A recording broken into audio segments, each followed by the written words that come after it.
कुछ बात करेंगे पाकिस्तान के डिसीजन के हवाले से जो कि गज़ा स्टेबलाइजेशन फोर्स के हवाले से है और इससे रिलेटेड कुछ खबरें भी चल रही हैं। पहले ये कहा जा रहा था कि field marshal general Asim Munir और अमरीकी सदर डोनाल्ड ट्रंप की मुतवक्की मुलाकात, ये खबरें भी सामने आई, लेकिन पाकिस्तान और वाइट हाउस दोनों ने फ़िलहाल इन खबरों को गैर मुसद्दिका करार दे दिया। पाकिस्तानी दफ्तर खारजा ने कहा है कि ना तो अमरीका के दौरे का कोई हतमी फ़ैसला हुआ है और ना ही गज़ा फोर्स में शमूलियत पर कोई पेशरफ्त हुई है। दूसरी जानब जंग से तबाह हाल गज़ा में सर्द तूफ़ान और बारिश ने इंसानी बहरान को मज़ीद संगीन बना दिया। यूनिसेफ ने खबरदार किया कि खैमों में रहने वाले लाखों बच्चे शदीद सर्दी, बीमारियों और अमवात के ख़तरे से दो चार हैं और पानी भरे खैमों में रहने पर मजबूर हैं। अब जो सारे सिचुएशन है इसमें एक तो गज़ा में बनेंगे और दूसरा पाकिस्तान का गज़ा स्टेबलाइजेशन फोर्स में जाना, क्या ये सही फ़ैसला साबित होगा अगर वो जाता है मुमकिन तौर पर, क्योंकि इसमें हम यही देखेंगे कि क्या सिचुएशन बनती है। एहतशाम साहब से खबर और तज्जिया दोनों लेते हैं। एहतशाम साहब, पहले तो मुझे खबर बताइएगा कि ख़बर क्या है, क्या इस वक्त इस्लामाबाद में सोचा जा रहा है कि गज़ा स्टेबलाइजेशन फोर्स का हिस्सा बना जाए, क्योंकि इसको लेके ऑब्वियसली हम देख रहे हैं कि कुछ कंट्रोवर्सीज भी हैं। सो अगर पाकिस्तान जाता है तो फिर एक तो ये जाएगा, और अगर जाता है मुमकिन तौर पे तो इसका इंटरनली रिएक्शन क्या आ सकता है? देखिए, हमने बुनियादी तौर पे सवाल इस वक्त यही किया जा रहा है कि जो आपने देखा शुरू में तो 59 ममालिक थे, फिर उसमें कुछ कम हो गया, अब 13-14 ममालिक हैं जिसमें 8 मुसलमान मुल्क हैं, फिर इटली भी है, फ्रांस भी है, जर्मनी भी है, रशिया भी है। ये मुल्क जो है ना वो स्टेबलाइजेशन फोर्स का हिस्सा बनेंगे। देखिए, पाकिस्तान ने तो इसमें कोई शक नहीं है, आपको याद होगा डिफेंस मिनिस्टर ख्वाजा आसिफ साहब ये बात ऑन रिकॉर्ड हैं, कह चुके हैं।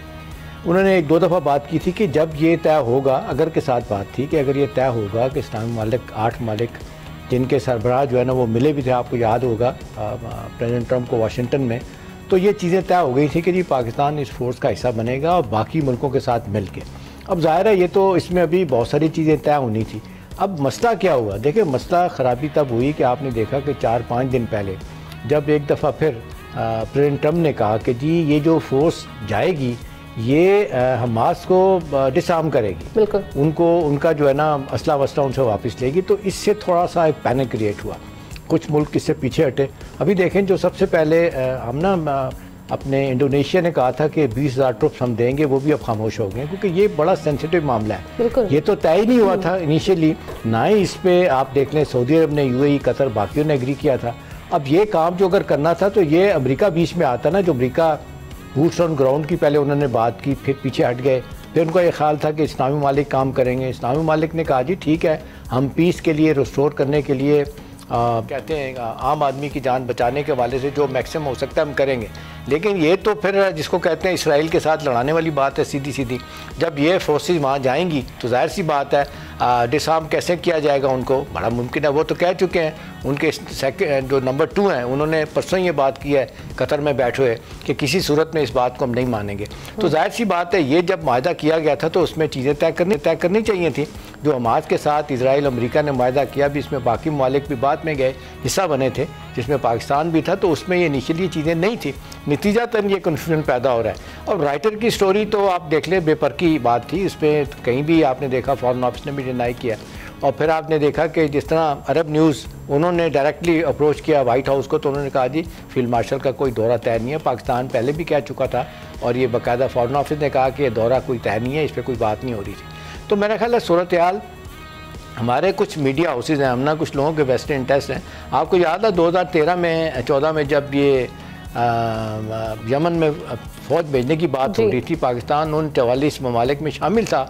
वो जो मुसलमानों की एक फ़ौज थी, जनरल राइस शरीफ जो आज भी उसके सरबराह हैं, ये कहा गया था कि पाकिस्तान जाएगा। फिर बड़ा इशू हुआ और आपने देखा कुछ लोगों ने इतना शोर किया कि जी मामला पार्लियामेंट गया, पार्लियामेंट ने मना कर दिया। अगरचे मुझे पता है कि ये इनिशियली एग्री कर लिया गया था कि पाकिस्तान जाएगा, और बुनियादी तौर पे वही है कि जो हम देखते हैं कि जो हमारी मुकद्दस जगह हैं वहाँ पे सऊदी अरब में, उनको प्रोटेक्ट करना है। अब तो हमारा बाकायदा हम ना उनके साथ डिफेंस का मायदा हो गया, हम तो बम आगे डोल जाएंगे अगर अपना कोई थ्रेट होता है सऊदी अरब को। अब सवाल ये कि यहाँ पर क्या किया जाएगा। अब कुछ इत्तलात हैं जो आप पूछ रही हैं, वो खबर ये है कि अब फॉरेन ऑफिस वाले ये कोशिश कर रहे हैं प्रेसिडेंट ट्रंप से बात करने की, मतलब उनके नीचे जो लोग हैं उनसे, और बाकी मालिक से कि भाई ये आपने कैसे तय किया है, आपने तो हमें नहीं बताया था कि उनको गैर मुसल्लह किया जाएगा मास्क को, तो उसमें ये चीज़ें नहीं थी, आपको चाहिए था कि बुनियादी जो मायदा हुआ था उसमें चीज़ें लेके आए।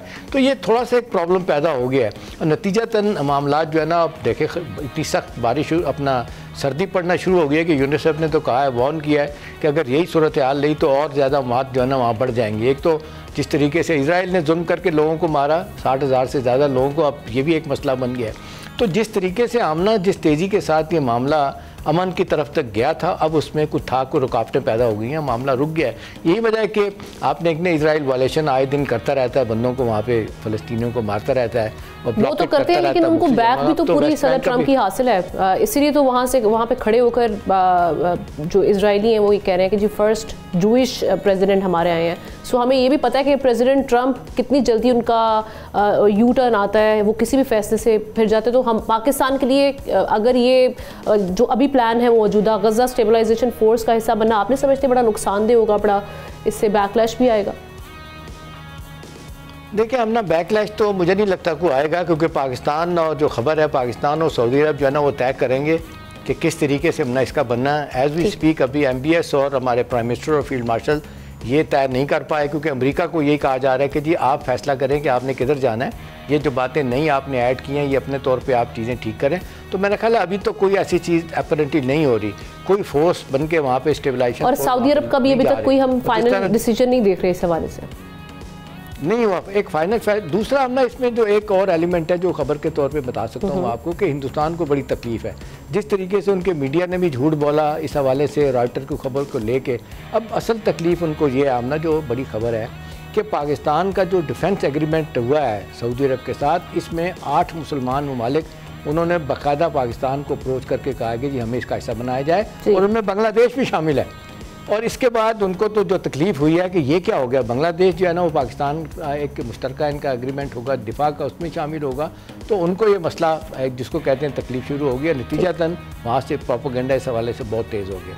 देखिए हिंदुस्तान रिसीविंग एंड पे है, सब मुश्किलात उनकी ज़्यादा हैं, झूठ उनका चल नहीं पाया किसी तरीके से भी, तो नतीजतन इस मामले को रॉयटर की खबर को लेके भी गलत तरीके से बातें की गई। बहरहाल मेरा ख्याल है फॉरेन ऑफिस की डिनाइल के बाद और वाइट हाउस के बाद तो ये फील्ड मार्शल के दौरे की बात तो ख़त्म हो जाएगी। एक बात रह जाएगी जिसको मेरा ख्याल है कहीं ना कहीं जल्द ये तय करना पड़ेगा प्रेसिडेंट ट्रंप को भी, और पाकिस्तान और सऊदी अरब जो मुसलमान मुल्क है उनके लिए भी एक जिसको कहते हैं एक बहुत ही एक परेशान कुन सूरत हाल है, बड़ी डेलिकेट सिचुएशन है कि इन हालात में वो कैसे एक स्टेबलाइजेशन फोर्स का हिस्सा बनेंगे। तो मेरा ख्याल है कुछ चीज़ें तय होने वाली हैं। इतलात ये हैं कि सफारती तौर पर इन इशूज़ को सॉर्ट आउट करने की कोशिश की जा रही है। जी हाँ right, thank you so much Ehtesham साहब, आपने इस पर तजिया पेश किया। आगे बढ़ते हुए कुछ बात करेंगे बांग्लादेश के मौजूदा हालात के हवाले से। अवाम सड़कों पर है और एक बार फिर हालात कशीदा हैं। इनकलाबी तालिब इल्म रहनुमा शरीफ उस्मान हादी के कत्ल ने मुल्क को हिला कर रख दिया है। ढाका समेत मुख्तलिफ शहरों में भारत मुखालिफ मुजाहरे फिर फूट पड़े हैं। सड़क पर नौजवानों का गुस्सा और अवामी बेचैनी खुलकर सामने आ रही है। कातिलों की शनाख्त हो गई है जो भारत फरार हो चुके हैं। माहिरीन के मुताबिक ये एहतजाज किसी एक नज़रिए तक महदूद नहीं बल्कि अवामी एहसासात, नौजवानों और मोतदिल शहरी आवाज़ों का इजहार है। बांग्लादेशी अवाम के रद्द-ए-अमल को भारत की दिहाइयों पर मुहित बालादस्ती, दबाव की पॉलिसीज़ और इदारा जाती मुदाखलत के तनाजुर में देखा जा रहा है। ये हालात एक बार फिर याद दिला रहे हैं कि दो कौमी नज़रिया महज तारीख नहीं बल्कि आज भी इसकी रेलेवेंसी है। लेकिन खिता इस पैगाम को समझेगा, इस पर बात करने के लिए chairman Jawanan Pakistan and senior analyst Abdullah Hamid Gul sahab ने हमें ज्वाइन किया। Thank you so much Abdullah sahab for your time. आप ये एक तो बांग्लादेश की जो मौजूदा सूरत हाल की मेनली वजह क्या समझते हैं, दूसरा ये कि आपको आर्जी हंगामा लग रहा है या ये वाकई एक मैस मूवमेंट बनती हुई दिखाई दे रही है मजबूत किस्म की? बिस्मिल्लाहिर्रहमानिर्रहीम, बहुत बहुत शुक्रिया। देखिए सबसे पहले तो बहुत ही अफसोसनाक वाक़या है कि एक नौजवान रहनुमा को इस तरीके से शहीद कर देना, और वो भी एक रियासती दहशतगर्दी के नतीजे के अंदर। पहले भी ये कोई पहला लड़का नहीं है, 1400 बच्चों को जो है वो शहीद किया गया। भारत की ईमा के ऊपर उनकी जो कठपुतली हुकूमत की सरबराह थी वहाँ शेख हसीना वाजिद, उन्होंने जो है ये सारे कत्लेआम करवाए, और यूनाइटेड नेशन की रिपोर्ट के मुताबिक 1400 कत्ल करने का इल्ज़ाम उनके ऊपर है जो कि उनकी हदायत पे किया गया। इसके ऊपर बाकायदा अदालत में मुकदमा चला।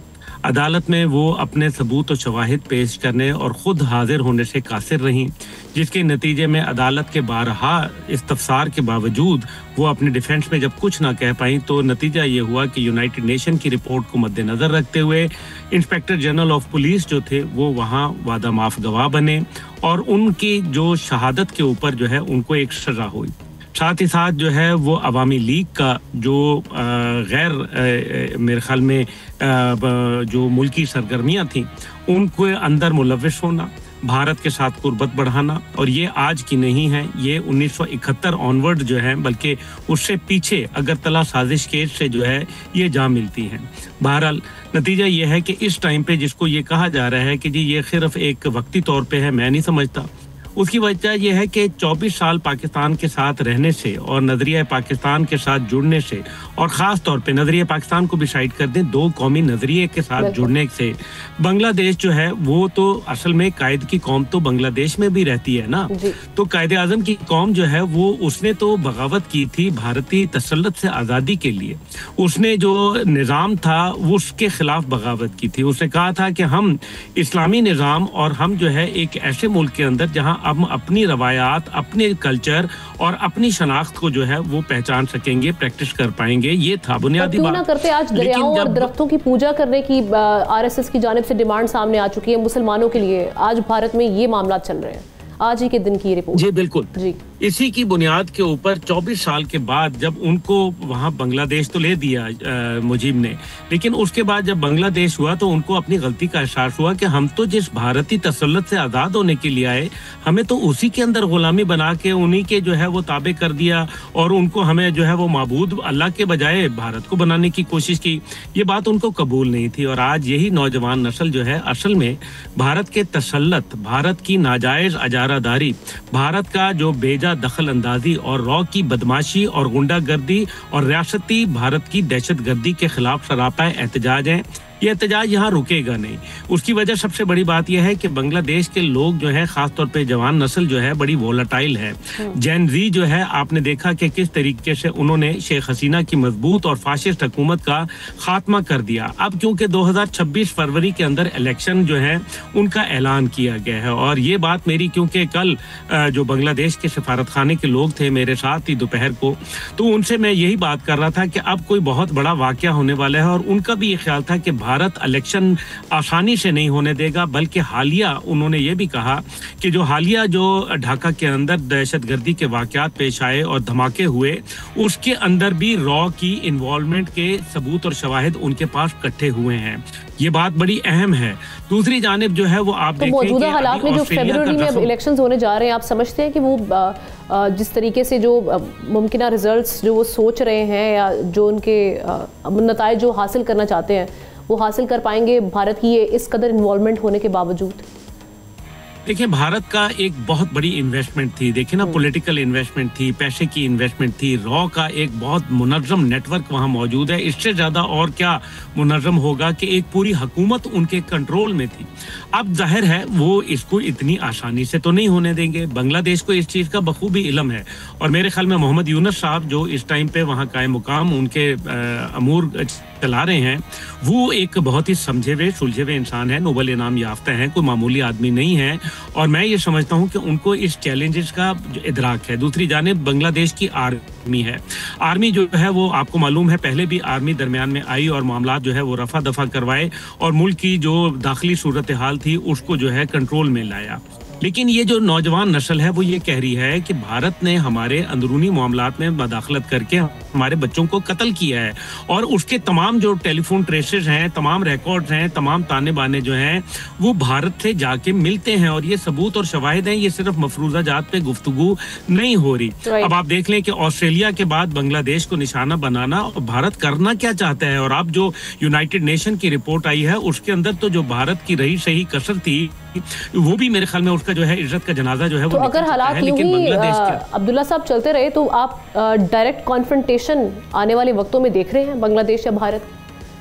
देखिए, इस टाइम पे ये मामला मजहबी नहीं है, ये मसला जो है वो कोई और नहीं है। ये मसला जो है, पहली बात ये है कि ये दो कौमी नजरिए से जुड़ा हुआ है, सबसे बड़ी बात। दूसरी बात इसकी यह है कि ये बांग्लादेश की आज़ादी से जुड़ा हुआ है, जिसको जबरदस्ती भारतीय तसल्लुत के नीचे जो है शेख हसीना और उनकी कंपनी जो है वो डालना चाहती है। ये मुमकिन नहीं होगा।